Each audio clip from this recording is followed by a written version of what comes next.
Bienvenue sur toute l'actualité en France et à l'international. On commence tout de suite. Un blocus, un régime qui vacille, des bombardiers Bunn en alerte et une guerre de propagande qui se joue en temps réel. Voilà le point où la pression militaire, le risque nucléaire et le théâtre politique se percutent. Nous sommes le 29 avril 2026, au 21 jours du blocus naval américain contre l'Iran. En ce moment, plusieurs appareils de l'Air Force font complètement trembler l'Iran dans ses bottes. L'un d'eux est le Bunn B de l'US Air Force, le lanceur, qui a fortement augmenté ses missions d'entraînement depuis la base RAF Fairford au Royaume-Uni. Ces appareils sont positionnés pour une réponse rapide, avec leur immense charge utile conventionnelle. Au cours des dernières 24 heures, les responsables iraniens et les voix liées au corps des gardiens de la révolution islamique, le CGRI, sont restés farouchement défiants, comme ils le font d'habitude. Ils rejettent les exigences américaines de négociations nucléaires, les qualifiant d'illégales et d'irrationnelles, insistent sur le fait que le détroit d'Ormuz ne reviendra jamais aux conditions d'avant-guerre et affirment carrément que le conflit n'est pas terminé. Et cela arrive alors qu'hier encore, ils proposaient aussi de l'ouvrir complètement. Il y a donc peu être une vraie confusion au sein de la direction iranienne. Ils présentent leur dernière proposition comme un signe de force et non de faiblesse, tout en exigeant la levée complète du blocus, des compensations de guerre et des garanties absolues contre toute future frappe américaine avant toute discussion plus approfondie. Le président Trump a publié sur Truth Social, il y a 22 heures, que l'Iran avait informé les États-Unis qu'il était en état d'effondrement et qu'il voulait que le détroit d'Ormuz soit rouvert le plus rapidement possible pendant qu'il tentait de régler sa situation de leadership, ce qu'il croyait possible. Le message se terminait par sa signature, Président Donald J. Trump. Rien ne dit mieux, diplomatie de crise délicate, que de transformer un blocus naval en tour de victoire sur les réseaux sociaux. Cela indique probablement un effilochage à l'intérieur même du régime, avec des fissures qui apparaissent dans la structure du pouvoir. Il y a un membre dur du CGRI qui essaie essentiellement de consolider son pouvoir. Cela signifie que cette figure se retrouve probablement face à la direction politique, pendant que certains ayatollahs tentent aussi de s'assurer une part du pouvoir. En coulisses, c'est probablement le chaos complet. Puis le président Trump a encore publié ce matin, projetant une nouvelle fois une image de force. La force que l'armée américaine offre est utilisée comme levier pour pousser l'Iran à venir à la table et à conclure une forme d'accord nucléaire. Dans cette publication, il a affirmé que l'Iran n'arrivait pas à se ressaisir, qu'il ne savait pas comment signer un accord non nucléaire et qu'il ferait mieux de devenir intelligent rapidement. C'était seulement 4 heures avant la production de cette vidéo. Pour la machine de communication pro-Trump, chaque phrase doit apparemment arriver en combinaison de pilote et avec un slogan de campagne sous le bras. C'est la version finie le gentil Trump du président Trump, qui montre essentiellement à l'Iran que les choses pourraient reprendre à tout moment. À mon avis, le bombardier Bunn serait probablement l'un des appareils qui mènerait complètement la charge, en raison de sa vitesse, de sa charge utile et de sa capacité à tirer des armes à distance de sécurité comme l'AGM, un 5-8. Cela donne à l'administration les options dont elle a besoin pour frapper le régime iranien. Cela pourrait signifier frapper les quartiers généraux du CGRI, frapper différents drones qui auraient pu réapparaître pendant cette période de cessez-le-feu, être le long du détroit d'Ormuz, et frapper tous les hangars d'où le CGRI opère ses drones. Ces sites seraient probablement sur la liste des cibles du Bunn. Et il ne s'agit pas seulement d'installations de stockage de drones. Il s'agit aussi d'endroits où l'Iran pourrait cacher certains aspects de ses ambitions nucléaires militaires. Pour comprendre où cela pourrait se trouver, la carte est importante. Un bunker ressort immédiatement comme une cible possible si les choses reprennent et si le bombardier Bunn est envoyé. Le point central ici est Ispahan, surtout les installations souterraines de stockage nucléaire militaire à Ispahan même. Quand on pense au tableau du ciblage, une grande partie de ce que l'Iran fait consiste probablement à déplacer le plus de choses possible dans des zones renforcées. Une installation de stockage nucléaire militaire serait probablement l'une des zones les plus durcies qu'il possède. Une entrée de bunker est visible et l'Iran compte des centaines d'installations de stockage de type bunker dans tout le pays. Celle-ci n'est qu'un exemple et elle pourrait être l'une des installations que le Bunn serait chargé de frapper, notamment en refermant certaines de ses différentes entrées. Une grande partie de tout cela est aussi liée à la technologie nucléaire. En général, près de ces sites de bunkers, il existe des sites de surface qui fonctionnent comme des centres technologiques où une grande partie du travail se fait en coulisses. Ispahan a été frappé en juin 2025. Le centre de technologie nucléaire d'Ispahan se trouve là-bas, et certaines de ces cibles ont été frappées en juin 2025, puis quelques autres pendant le récent conflit de 2026. Mais les sites durcis comptent, qu'ils stockent ou non du matériel nucléaire. L'Iran va y entreposer tout ce qu'il peut, y compris des missiles balistiques, des drones Shahed et d'autres systèmes de ce genre. Depuis la route à proximité, cela ressemble presque à une scène touristique, comme si l'on se promenait simplement dans la nature et que l'on tombait par hasard sur les bunkers nucléaires de l'Iran. L'entrée est très renforcée. Une autre entrée tout près montre le même modèle. Toute la montagne est essentiellement un bloc solide de roches, et l'Iran y a construit une immense entrée de bunker pour un complexe nucléaire. C'est exactement le genre de technique et de tactique que l'Iran voudra utiliser. Potentiellement, pendant que l'Iran essaie de distraire le monde avec le détroit d'Ormuz, il pourrait être en train de foncer vers l'obtention réelle d'une arme. Ce n'est pas confirmé. Nous ne le savons pas encore. Mais si le Bun ou le F-35 est lâché, beaucoup de frappes se concentreraient probablement sur tous les endroits où l'Iran aurait pu essayer de mettre la main sur une arme nucléaire, parce que, encore une fois, Téhéran voit cela comme le seul moyen de protéger le régime. Un autre élément intéressant concerne ce qu'a dit Merz en Allemagne. Sa position était que l'Iran est clairement plus fort et que l'Iran a humilié les États-Unis dans sa guerre. Le chancelier allemand a averti que les États-Unis risquaient de s'enliser dans un autre bourbier semblable à l'Irak et à l'Afghanistan. En ce qui concerne Merz et la direction allemande, ils sont vraiment naïfs face au conflit. Après la Seconde Guerre mondiale, l'Allemagne se sent essentiellement coupable de tout. Alors, sa direction est complètement anti-guerre. Être anti-guerre est une bonne chose, mais il arrive un moment où il n'y a plus d'autres options sur la table et où la force doit être exercée avec de la colonne vertébrale. Ce n'est plus quelque chose dont l'Allemagne est capable. L'Allemagne n'est pas l'adulte dans la pièce lorsqu'il s'agit de voir ce que l'Iran prépare réellement. Très probablement, l'Allemagne essaie simplement de garder les choses pacifiques et calmes, en voulant que tout le monde s'entende.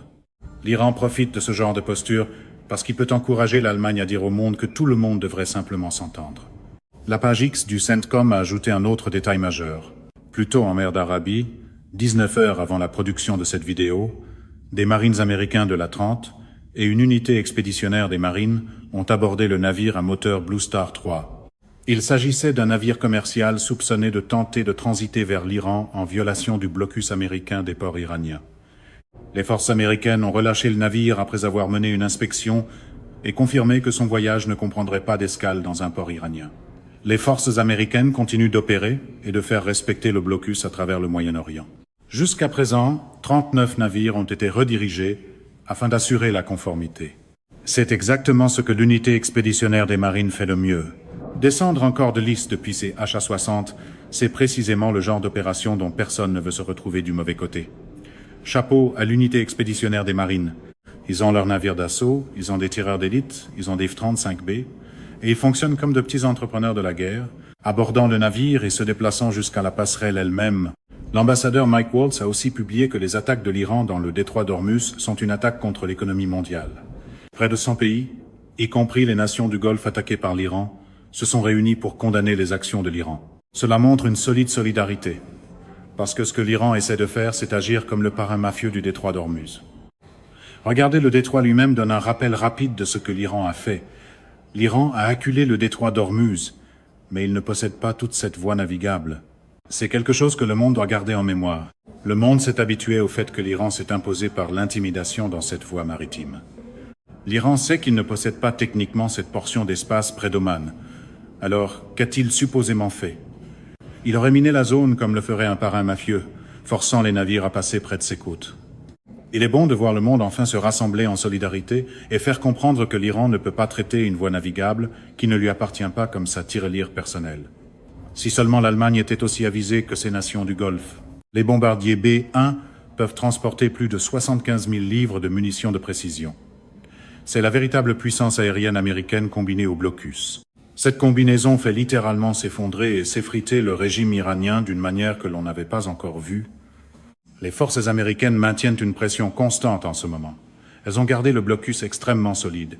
Des marines de l'unité expéditionnaire des marines ont abordé ce pétrolier simplement pour vérifier la situation. Le message est simple.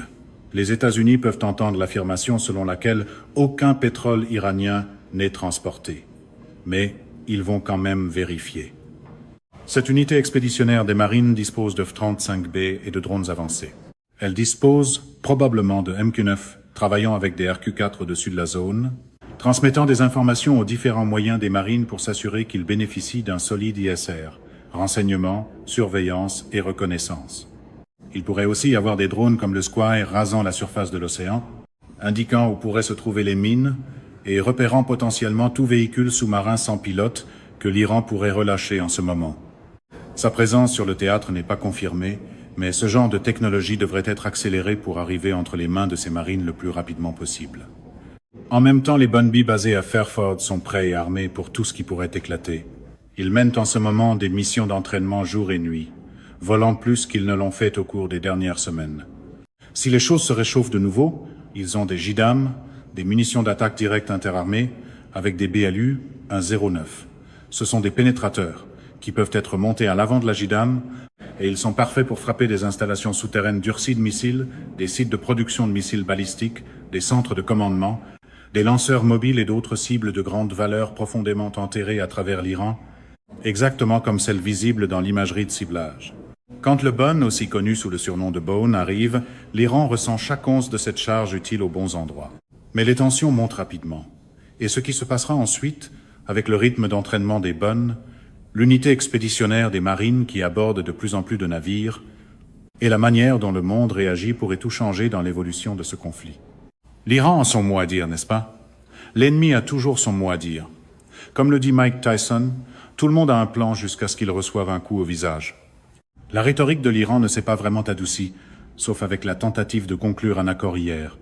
Les mollahs, à ce stade, ressentent clairement la chaleur, et cela rend leurs vêtements collants et inconfortables, avec un peu d'irritation de toutes les façons les plus désagréables. Dans ce cas, au lieu d'un tissu inconfortable, la source de l'inconfort est un destroyer de classe Arleigh Burke et un bombardier Bun. Sur le front économique, les Émirats arabes unis viennent d'annoncer qu'ils quitteront officiellement l'OPEP le 1er mai, après près de 60 ans. Les Émirats arabes unis disent être le 4e producteur mondial de pétrole, et cela bouleverse le contrôle de l'offre mondiale. Cela pourrait accentuer une certaine volatilité des prix, mais donne aux Émirats arabes unis plus de liberté en matière de production et d'investissement au milieu de toute cette volatilité de guerre. De plus, avec l'Iran essentiellement retiré de la carte et mis hors jeu économiquement, cela laisse des options ouvertes à des pays comme les Émirats arabes unis. Le Bun Lancer pourrait être la vedette du spectacle si le conflit reprend, en équipe avec des F-35 et des 22 bien sûr pour les missions d'escorte. Ce sont des bombardiers supersoniques et ils peuvent atteindre des vitesses supérieures à Mach 1-2, ce qui leur donne la capacité de couvrir rapidement du terrain et de se positionner vite lorsque l'appel arrive. Leur charge utile massive dépasse les 75 000 livres, ce qui est tout simplement impressionnant. Si cela ne suscite aucune réaction chez quelqu'un, je ne sais pas comment l'aider. Mais la beauté de la chose, c'est qu'ils peuvent combiner des armes à distance de sécurité avec des armes d'engagement rapprochées.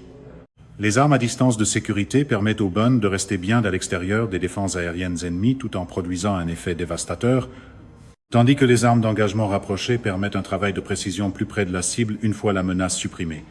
En matière de puissance de frappe à distance de sécurité, le Bun peut emporter 24 missiles AGM, un 5-8 Joint Air-to-Surface Standoff Missile, ou JAS-SM pour les amateurs d'acronymes. C'est un nombre fou. Ce sont des missiles de croisière furtifs à longue portée qui suivent le relief, évitent les radars et frappent en profondeur dans des zones fortement défendues avec une précision extrême. Ces engins ont tout. Ils ont chaque morceau de technologie qu'on peut imaginer. À ce stade, ils pourraient tout aussi bien avoir une machine à espresso intégrée. C'est le genre de fiabilité que la puissance américaine apporte toujours quand cela compte le plus. Le tableau stratégique devient encore plus intéressant lorsqu'on y ajoute une petite touche de Bun, puis un peu plus de Bun, puis être un peu de B-52. C'est comme être chez Olive Garden avec ce grand moulin à poivre, sauf que dans ce cas, le moulin à poivre est un bombardier Bun. Stratégiquement, c'est du classique jeu d'échecs en 4D. L'armée américaine applique une pression mesurée par le blocus, avec la marine américaine et les bombardiers qui se positionnent, tout en gardant les options diplomatiques ouvertes. En même temps, l'unité expéditionnaire des marines est là comme le scalpel chirurgical qui fait avancer les choses. Les marines sont les entrepreneurs de la guerre. Ils entrent, ils font le travail, et ce sont des athlètes. Dans le manuel pro-Trump, échec en 4D semble souvent vouloir dire convoquer une conférence de presse après que les pièces se sont déjà déplacées toutes seules. Il force l'Iran à choisir entre la douleur économique et des concessions réalistes dans le cadre d'une forme d'accord nucléaire. Cela pourrait être une manœuvre intelligente et patiente appuyée par une capacité écrasante et cela va prendre du temps. Au Venezuela, le blocus a pris environ 18 jours. Nous sommes maintenant au 21 jours et l'Iran est évidemment beaucoup plus capable que le Venezuela, mais des fissures commencent déjà à apparaître à l'intérieur même du régime. Cette guerre se joue aussi dans l'arène de la propagande. Le fait que l'Iran se tourne vers l'Allemagne et retourne le chancelier allemand contre les États-Unis fait exactement partie de cette bataille. Fondamentalement, le chancelier allemand est du côté de l'Iran. On dirait que cet homme a regardé trop de vidéos de propagande en Lego du CGRI, mais c'est exactement ce que l'Iran veut. Téhéran veut utiliser une diplomatie à haut risque et convaincre autant de dirigeants européens que possible de se ranger de son côté, pendant qu'il avance dans le monde et se rapproche potentiellement de l'obtention d'une arme nucléaire. C'est ce qu'il adorerait faire. Probablement en coulisses, ce haut général du CGRI donne ses consignes à la classe politique iranienne, lui disant de se faire autant d'alliés que possible en Europe et en Russie, et de présenter essentiellement les États-Unis comme le grand méchant agresseur. En coulisses, ils font probablement tout ce qu'ils peuvent pour mettre la main sur une arme nucléaire, parce qu'à ce stade, les gants sont tombés pour le CGRI. À mon avis, ils voient cette arme comme le seul moyen de réellement préserver leur régime. Dans une escalade hypothétique, si les choses reprennent, les bonnes entreraient en action, livrant des frappes de précision sur des cibles clés, principalement avec des AGM 158, suivies de bombes pénétrantes lourdes après les AGM 158, en supposant que la supériorité aérienne soit établie avec des F-1-2, des F-35 et des F-6. Tout le dispositif devrait revenir et essentiellement refaire cela afin de rouvrir le pays et de créer ces couloirs silencieux permettant aux bonnes de réellement circuler. L'US Air Force, l'US Navy, les marines et même l'armée de terre sont dans l'action. Ce sont des machines bien huilées, professionnelles, décisives et une puissance aérienne américaine combinée, impossible à confondre. Toute la logique de la puissance militaire américaine repose sur la force interarmée. Tout le monde travaille ensemble pour que cela fonctionne sans accroc. Un général de l'armée de terre peut prendre le téléphone et parler à un amiral de la marine ou à un général de l'Air Force, et ils seront tous là pour se couvrir mutuellement. C'est la principale différence entre l'armée américaine et d'autres armées dans le monde, comme celle de la Russie ou de l'Iran. Dans ces systèmes, ils pourraient prendre le téléphone, et s'ils n'ont pas soudoyé l'autre général cette semaine-là, ils pourraient ne pas obtenir la couverture aérienne ou la force navale dont ils ont besoin. Voilà les dernières nouvelles de cette situation qui évolue rapidement. Les bonnes montrent exactement pourquoi ils comptent. C'est la dissuasion à son meilleur. Avancez doucement. Portes un gros bonobone. C'est probablement comme ça que cette citation se dit. C'est la fin de ce bulletin d'information. N'oubliez pas de vous abonner pour ne rien manquer de l'actualité en France et dans le monde. Merci de nous avoir suivis. Au revoir, à bientôt.